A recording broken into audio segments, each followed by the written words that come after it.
Hello, नमस्कार, आदाब, सत श्री अकाल और अस्सलाम वालेकुम। मैं मोहम्मद अहमद काज़मी लेकर आया हूँ आपका पसंदीदा कार्यक्रम नज़र दुनिया पर। आज का एपिसोड भी काफ़ी अहम है। आज आपको मालूम होगा कि अमेरिका किसी भी मुल्क का दोस्त तभी तक होता है जब तक उसे वहाँ से बहुत कुछ मिलने का लालच होता है। जब तक किसी मुल्क के पास माल और दौलत हो जिसे वो किसी न किसी बहाने अपनी तिजोरियों में भर सके, तब तक ही वो खुद को बहुत अच्छे दोस्त के तौर पर दिखाने का ड्रामा करता है। उस वक्त तक ये भी कहता रहता है कि वो उस मुल्क की सिक्योरिटी के लिए कितना अहम है और साथ ही पड़ोस के मुल्क को अपने दोस्त मुल्क का दुश्मन भी बताता रहता है। लेकिन जैसे ही उसे ये मालूम हो जाता है कि दोस्त मुल्क की माली हालत ख़राब हो रही है और उसकी हवा निकलने लगी है, वो ये कहता हुआ बहाने बनाता है कि फ़िक्र मत करो, तुम्हारा पड़ोसी अब बहुत कमज़ोर है और तुम्हें अब कोई ख़तरा नहीं है। यानी अब तुम जानो, तुम्हारा काम जानो, मैं यहाँ से चला। बिल्कुल यही सीन देखने को मिल रहा है अमेरिका और सऊदी अरब की कमज़ोर होती हुई दोस्ती में।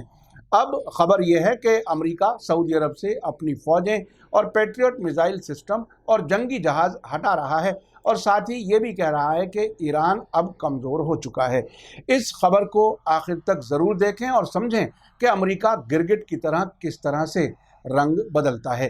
खबर में आगे बढ़ने से पहले आपसे गुजारिश है कि अगर आप YouTube पर देख रहे हैं तो सब्सक्राइब कर लें और घंटी दबाना ना भूलें, और अगर Facebook पर देख रहे हैं तो हमारा पेज फॉलो कर लें और लाइक ज़रूर करें ताकि आपको हमारी हर एक वीडियो की खबर सही वक्त पर मिल सके। और अगर आपको हमारी खबर सच्ची और अच्छी लगे तो अपने व्हाट्सएप ग्रुप, फेसबुक, इंस्टाग्राम और ट्विटर अकाउंट पर ज़रूर शेयर करें ताकि मीडिया स्टार वर्ल्ड की खबरें दुनिया भर तक पहुंच सकें।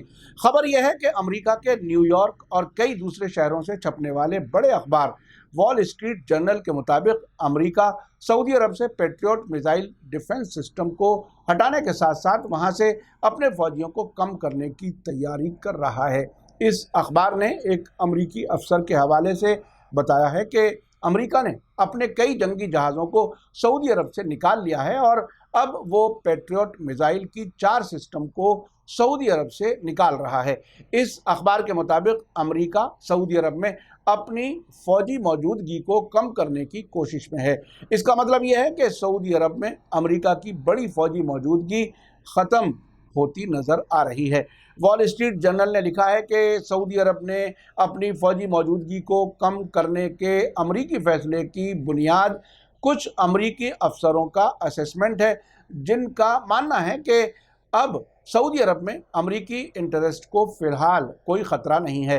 कुछ जानकार हलकों का कहना है कि सऊदी अरब में अमेरिका की फ़ौजी मौजूदगी में कमी दोनों मुल्कों के ताल्लुकात में मौजूदा इख्तलाफ के गहरे होने का इशारा है और अमेरिका की तरफ से सऊदी अरब में फ़ौजी और हथियारों की तैनाती का असली मकसद सऊदी अरब के इंटरेस्ट को सेफगार्ड करना है, जबकि कुछ लोगों का कहना है कि वो सऊदी अरब में फ़ौज रखकर इलाके में अपने इंटरेस्ट को सेफगार्ड करता रहा है।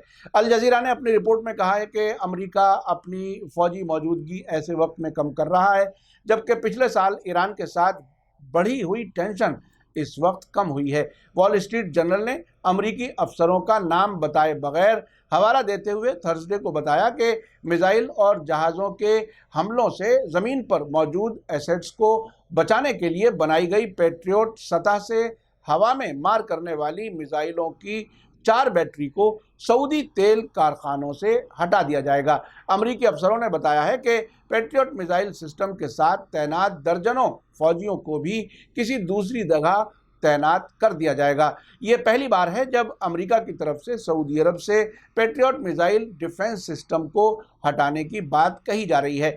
आपको बता दूं कि हाल ही में डोनाल्ड ट्रंप ने फ़ोन करके सऊदी अरब के क्राउन प्रिंस मोहम्मद बिन सलमान को धमकी दी थी कि अगर उन्होंने ओपेक में तेल प्रोडक्शन कम ना कराया तो वो अपने फौजी सऊदी अरब से वापस बुला लेंगे। वॉल स्ट्रीट जर्नल के मुताबिक अमेरिकी लड़ाकू जेट के 2 स्क्वाड्रन पहले ही इस इलाके को छोड़ चुके हैं और अमेरिकी अफसरों का कहना है कि खाड़ी में अमेरिकी नौसेना की मौजूदगी में कमी करने पर भी गौर किया जा रहा है। आपको बताता चलूं कि एयरफोर्स या नेवी में एक स्क्वाड्रन एक ऐसी यूनिट है जिसमें कई जंगी जहाज़ और उनका स्टाफ शामिल होता है।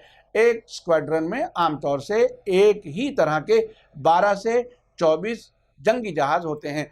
इस रिपोर्ट में कहा गया है कि सऊदी अरब में अमरीकी फौजी मौजूदगी में कमी किए जाने का फैसला कुछ अमरीकी अफसरों के असेसमेंट की बुनियाद पर किया गया है। उनका कहना है कि अब ईरान अमरीकी रणनीतिक हितों यानी स्ट्रेटेजिक इंटरेस्ट के लिए खतरा नहीं रहा है। जब रॉयटर्स न्यूज़ एजेंसी के जर्नलिस्ट ने सऊदी अरब के जिम्मेदारों से इसके बारे में रिएक्शन जानने की कोशिश की तो कोई जवाब नहीं मिला। वॉल स्ट्रीट जर्नल से अमरीकी अफसरों ने कहा कि उनका मानना है कि ईरानी कमांडर जनरल कासिम सुलेमानी की हत्या करने वाले जनवरी में किए गए हमले और ईरान में चल रहे कोरोना वायरस से ईरान कमज़ोर हुआ है और इस इलाके में ईरान की रक्षा सलाहियतों में कमी आई है। ये भी कहा गया है कि अमरीकी डिफेंस मिनिस्ट्री, जिसे वहाँ पेंटागन कहा जाता है, में प्लानिंग करने वाले एशिया में चीन की तरफ से फौजी असर बढ़ाने की कोशिशों समेत दूसरी प्रायोरिटीज से निपटने के लिए कुछ फौजी साजो सामान को शिफ्ट करने पर गौर कर रहे हैं। अखबार ने आगे लिखा है कि अमेरिका और सऊदी अरब के बीच ट्रेडिशनल तौर पर रिश्ते बहुत गर्म जोशी वाले रहे हैं, लेकिन हाल के हफ्तों में इनमें टेंशन पैदा हुई है क्योंकि सऊदी अरब और रूस के बीच तेल कीमत की जंग के नतीजे में दुनिया भर में तेल का बाजार गिरा है। कई अमरीकी तेल कंपनियों को दिवालियेपन का सामना करना पड़ रहा है और राष्ट्रपति डोनाल्ड ट्रंप पर अमरीकी पॉलिटिशियंस का दबाव है कि वे सऊदी अरब से इंपोर्ट को कम करने में मदद करें। पिछले हफ्ते रॉयटर्स की एक रिपोर्ट के मुताबिक ट्रंप ने अप्रैल की शुरुआत में सऊदी क्राउन प्रिंस मोहम्मद बिन सलमान से कहा था कि जब तक पेट्रोलियम एक्सपोर्ट्स करने वाले मुल्कों का संगठन ओपेक तेल प्रोडक्शन में कमी नहीं करता तब तक वे अपने मेंबर्स ऑफ पार्लियामेंट को अमरीकी सैनिकों को सऊदी अरब से वापस लेने के लिए कानून पास करने से नहीं रोक सकते। 10 अप्रैल को एक Republican American senator bill Cassidy ने सऊदी अरब से अमरीकी फौजियों को हटाने के लिए कानून पेश किया था ताकि सऊदी अरब पर तेल प्रोडक्शन कम करने के लिए दबाव बढ़ाया जा सके, जिसकी वजह से अमरीकी तेल कंपनियों को नुकसान उठाना पड़ रहा है। प्रेसिडेंट डोनाल्ड ट्रंप खुद रिपब्लिकन पार्टी से हैं और वो अपनी पार्टी के लोगों से अलग फैसला लेने की हालत में नजर नहीं आ रहे। अब ये समझना बहुत ज़रूरी है कि अमेरिका की तरफ से सऊदी अरब से फौजी कम करने की वजह जो बताई गई है वो कितनी कमज़ोर है। ये याद रखना भी ज़रूरी है कि अभी तेल की कीमतें गिरने और कोरोना वायरस महामारी की वजह से सऊदी अरब की हालत काफ़ी कमज़ोर हुई है। हाल ही में सऊदी फाइनेंस मिनिस्टर मोहम्मद अल ज़ादान ने कहा है कि सऊदी इकोनॉमी में और सुधार की ज़रूरत है और ये रास्ता लंबा है। हुकूमत खर्च कम करने के लिए बड़ी परियोजनाओं समेत सरकारी प्रोजेक्ट्स की रफ्तार को धीमी करने पर मजबूर है। सऊदी अरब के सेंट्रल बैंक का रिजर्व मार्च में पिछले 20 साल के मुकाबले में सबसे तेज़ी से गिरा और ये 2011 के सबसे निचली सतह तक पहुंच गया। सऊदी अरब को तेल की कीमत गिरने से $9 अरब के बजट घाटे का सामना है। अल ज़ादान ने पिछले महीने कहा था कि रियाज को इस साल $26 अरब कर्ज लेना पड़ सकता है, जबकि ये बजट घाटे का पूरा करने के लिए विदेशी रिजर्व से $32 अरब निकालेगा ताकि बजट घाटा पूरा किया जा सके, जो $112 अरब तक पहुंच गया है। हाल ही में बड़े अरबी अखबार शर्क़ औसत ने अपनी रिपोर्ट में बताया था कि सऊदी अरब के मानव संसाधन और सामाजिक विकास मंत्रालय यानी human resource and social development ministry ने सरकार की लेबर पॉलिसी में बदलाव के लिए रजामंदी दे दी है, जिसमें एक नौकरी देने वाला अपने यहाँ काम करने वाले की महीने की तनख्वाह 40% तक कम कर सकेगा। ये कमी 6 महीने तक की जा सकती है और कॉन्ट्रैक्ट ख़त्म करने की इजाज़त 6 महीने में मिलेगी। अब आपको याद दिला दूं कि जब सऊदी अरब के हालात अच्छे थे तब अमेरिका के प्रेसिडेंट डोनाल्ड ट्रंप सऊदी अरब पर कितने फिदा थे। मई 2017 में जब डोनाल्ड ट्रंप अपनी पहली विदेश यात्रा पर सऊदी अरब आए तो दोस्ती के कितने कस्में वादे किए गए। उस वक्त व्हाइट हाउस की वेबसाइट पर जो सरकारी बयान जारी किया गया, जो आज भी मौजूद है, उसमें कहा गया कि राष्ट्रपति की बैठकों में सऊदी अरब की सिक्योरिटी, स्टेबिलिटी और प्रॉस्पेरिटी यानी खुशहाली के लिए अमेरिका की गहरी और लंबे वक्त के लिए पाबंदी पर जोर दिया गया और अमेरिकी सऊदी ताल्लुकात के फ्यूचर पर प्रेसिडेंट ने यकीन जाहिर किया। उन्होंने ISIS और अल-कायदा को हराने, ईरान की गड़बड़ी पैदा करने वाली सरगर्मियों का मुकाबला करने और यमन और सीरिया में जंग को हल करने समेत इलाकाई अमन और सिक्योरिटी के लिए चुनौतियों का सामना करने के लिए मिलकर काम करने की अहमियत पर जोर दिया। इस मौके पर डोनाल्ड ट्रंप और किंग सलमान ने एक जॉइंट स्ट्रेटेजिक विजन स्टेटमेंट पर दस्तखत किए थे और सऊदी अरब को बहुत बड़ी हथियारों की खेप बेचने का सौदा भी किया गया था। इसमें सऊदी अरब ने पहले एक साल में 110 अरब डॉलर के हथियार खरीदने और अगले 10 वर्षों में 350 अरब डॉलर के हथियार खरीदने का सौदा किया था। आपको याद होगा कि अक्टूबर 2018 में सऊदी पत्रकार जमाल खाशोगी के कत्ल के बाद अमेरिका में ट्रंप पर सऊदी अरब से ताल्लुकात खत्म करने का जब दबाव बढ़ा तो ट्रंप ने कहा था कि पहली बात तो ये कि खाशोगी अमेरिकी शहरी नहीं था और दूसरे ये कि अगर हम सऊदी अरब को हथियार नहीं देंगे तो ये सौदा रूस और चीन को मिलेगा जो वो कभी नहीं चाहेंगे। अब आखिर में आपको बता दूं कि अमेरिका का सऊदी अरब से पैट्रियट मिसाइल और जंगी जहाज हटाने और फौजी मौजूदगी कम करने का फैसला सिर्फ उतना नहीं है जितना अमेरिका बता रहा है। अगर उनकी ही नज़र से देखा जाए तो ईरान का खतरा कम नहीं हुआ है बल्कि बढ़ा है। इस वक्त यमन की तरफ से हूथी अंसारुल्लाह सऊदी अरब की राजधानी रियाद समेत किसी भी शहर में ड्रोन और मिसाइल से हमले कर सकते हैं। पिछले साल सितंबर में आरामको के 2 तेल कारखानों पर हूथियों के हमलों के बाद सऊदी अरब का तेल प्रोडक्शन 50% कम हो चुका है।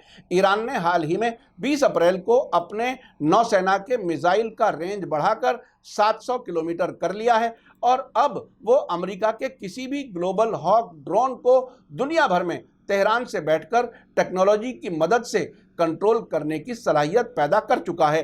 हाल ही में ईरान ने सैनिक सैटेलाइट आसमान में 450 किलोमीटर की ऊंचाई पर स्थापित किया है जो 24 घंटे में अमेरिका के ऊपर से 3 बार गुजरता है, जिसके बाद अमेरिका और इजराइल दोनों ने इसे अपने लिए खतरा बताया है। इस लिहाज से तो अमेरिका और सऊदी अरब को ईरान का खतरा बढ़ा है, लेकिन हकीकत यह है कि अमेरिका के सऊदी अरब से फौजी कम करने के फैसले से ये साफ नज़र आ रहा है कि अमेरिका को अब ये मालूम है कि अब सऊदी अरब उससे बड़े पैमाने पर हथियार नहीं खरीद सकेगा। अब उसके पास हथियार खरीदने वाली दौलत ख़त्म हो रही है, अब उसके वहाँ रहने से कुछ नहीं मिलेगा। साथ ही अमेरिका अब खाड़ी के तेल पर डिपेंड भी नहीं रहा है क्योंकि उसके यहाँ खुद तेल बड़ी मिकदार में पैदा हो रहा है। हालांकि आपको दूसरी तरफ से ये भी बता दूं कि ईरान ने पिछले सैकड़ों साल से किसी भी पड़ोसी मुल्क पर हमला नहीं किया है और अमेरिका की तरफ से ईरान से डराया जाना सिर्फ उसकी मार्केटिंग स्ट्रेटेजी का हिस्सा था। पिछले साल सितंबर में यूनाइटेड नेशन जनरल असेंबली में ईरान के प्रेसिडेंट हसन रूहानी ने कहा था कि अमेरिका को खाड़ी का इलाका छोड़ देना चाहिए और इलाके के मुल्क आपस में मिलकर पूरे इलाके की सिक्योरिटी खुद कर सकते हैं। उन्होंने सभी पड़ोसी मुल्कों को आपसी कोऑपरेशन के लिए इनवाइट भी किया था। साथ ही आपको ये भी याद दिला दूं कि ईरान की बढ़ती ताकत को अमेरिका अच्छी तरह समझ रहा है। पिछले साल सितंबर में ईरान के जरिए अमेरिका के सबसे बड़े और महंगे ग्लोबल हॉक ड्रोन को गिराने, इसी साल जनवरी में ईरान के जरिए इराक में अमेरिका की ऐनुल असद छावनी पर हमलों के बाद भी अमेरिका जवाबी कार्रवाई नहीं कर सका। अमेरिका की फॉरेन पॉलिसी का बुनियादी उसूल यही है कि कोई भी परमानेंट दोस्त या दुश्मन नहीं होता और पॉलिसी अपने फ़ायदे और नुकसान के मुताबिक कभी भी बदली जा सकती है। अब अमेरिका की फ़ौज के सऊदी अरब के निकलने से इजराइल और सऊदी अरब पर ज़रूर असर पड़ेगा। अब ये देखना बहुत दिलचस्प होगा कि इस इलाके की पॉलिटिक्स पर अमेरिका के नए फैसले का क्या असर पड़ता है। इसी के साथ मुझे दीजिए इजाज़त। मेरा कार्यक्रम कैसा लगा कमेंट्स में ज़रूर लिखें। थैंक यू, धन्यवाद, शुक्रिया। जय भारत, जय हिंद। मीडिया स्टार वर्ल्ड के और वीडियो देखने के लिए हमारे चैनल को सब्सक्राइब करें और सीधे नोटिफिकेशन पाने के लिए बेल आइकन दबाएं। और अगर हमारी खबर सच्ची और अच्छी लगे तो अपने व्हाट्सएप, इंस्टाग्राम, फेसबुक और ट्विटर अकाउंट पर ज़रूर शेयर करें।